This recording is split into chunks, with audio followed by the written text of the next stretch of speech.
So we mentioned earlier Hapoel Holon making a coaching change this summer with their previous coach going on to coach right now in Australia. After having success with a lot, their coach has now gone on to Holon. So it's tough right now being let go. We're not even halfway through the season, but Holon is going to go through some bumps in the road, and that's natural when you make a coaching change. No matter what time of the season it is, before the season, during the season, it's going to happen. But you two both have experience playing in college. Have you ever gone through a coaching change?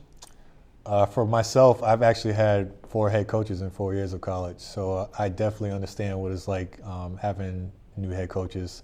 I would say one thing that's most important is the trust factor. Trusting that coach and that coach trusting you.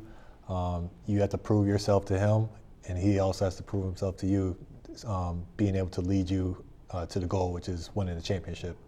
But it's an adjustment you have to make, but you have to be coachable. You have to accept whatever his philosophy is, and you have to buy in fast, because you guys don't have time to waste, and you got to get on the ball and get the team together. So whatever his philosophy is, just trust it, and hopefully the outcome is what you both want. And Darvis, what do you think it means to a player to go through a coaching change, no matter what time it is in the season, when you commit to a previous philosophy and now you have to change your mindset and change your style of play for a new coach? Well, I think it's definitely tough for a player to do something like that. You're recruited by a coach, or the coach that you're playing for has this certain philosophy, and they use you very well in that philosophy. And now you go to another coach, and his philosophy is different, and he may use you differently in that philosophy. And like Raleigh said, I think it's time. I think it's about trusting that coach, trusting yourself as a basketball player to know that, if you continue to play hard and do the things that you need to do and can do as a player, you'll be able to play. And at the end of the day, the goal is to win a championship. You know what I mean? So if you're not one of those guys that are used very well, maybe in that philosophy, be a locker room guy, be a glue guy. Those guys are just as important as those guys that play 30 and 40 minutes a game, I agree with that.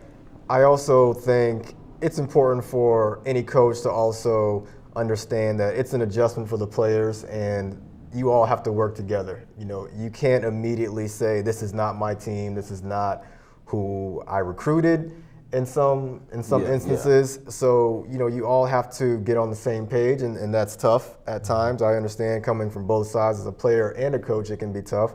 But, say mid-season this happens, especially at the professional level, and everyone is just in shock. Sometimes you don't see a coach getting fired, and it just happens. We've seen coaches get fired with winning records. So how do you think it's a transition for an entire organization, whether it be players, assistant coaches that also have to worry about their jobs? Like, how can it be an adjustment during the actual season as a coaching change?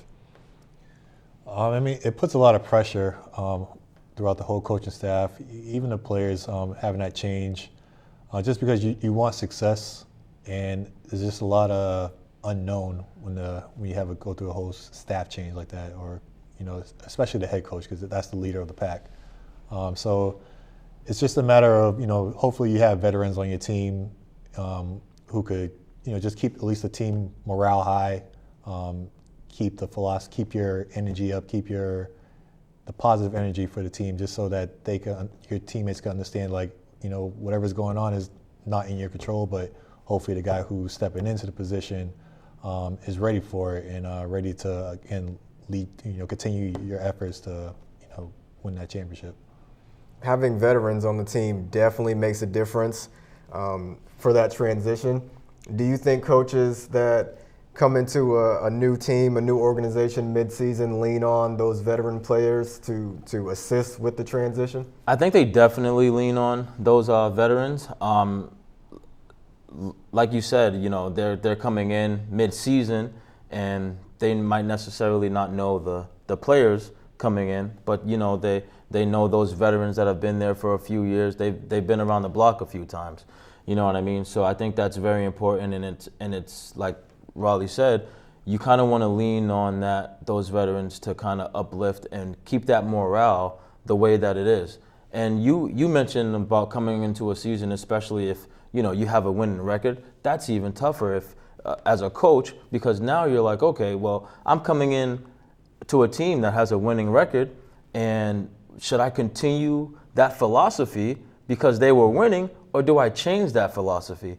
You know what I mean? So I think there's a lot of variables in it. One big thing, leaning on those veterans to keep the morale high, to continue to just push through as a team, and ultimately just to win that championship, that goal. That's the main goal. That's the focus.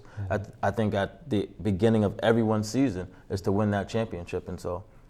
Of course, and an organization's only going to do what they need to win. So no matter what changes it be, player changes, coaching changes, it's all for the betterment of the team, we all hope. Yep. But sometimes you just have those questionable moves, and fans are wondering, like, what happened? Why did this coach get fired? Why was this player cut? Why was this person traded?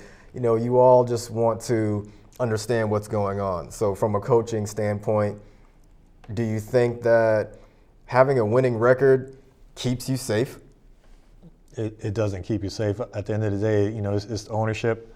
There's things that happen behind the scenes that, sometimes players just don't know about. And, as a business of basketball, those things are just out of your control. But, again, you just have to stay centered, keep yourself focused on what your goals are, and make sure you're putting in the effort that you need to be successful and to, keep yourself in position to, win the goal. And that's what seemed to happen with Hapoel Holon. It wasn't the worst record or standings that led to the replacement of the coach, but it seemed to be a difference in philosophy, and they decided to part ways. So we'll keep you updated on their search and let you know with next week's episode if they find a new permanent head coach or if they're still on their search. Thanks for tuning in this week.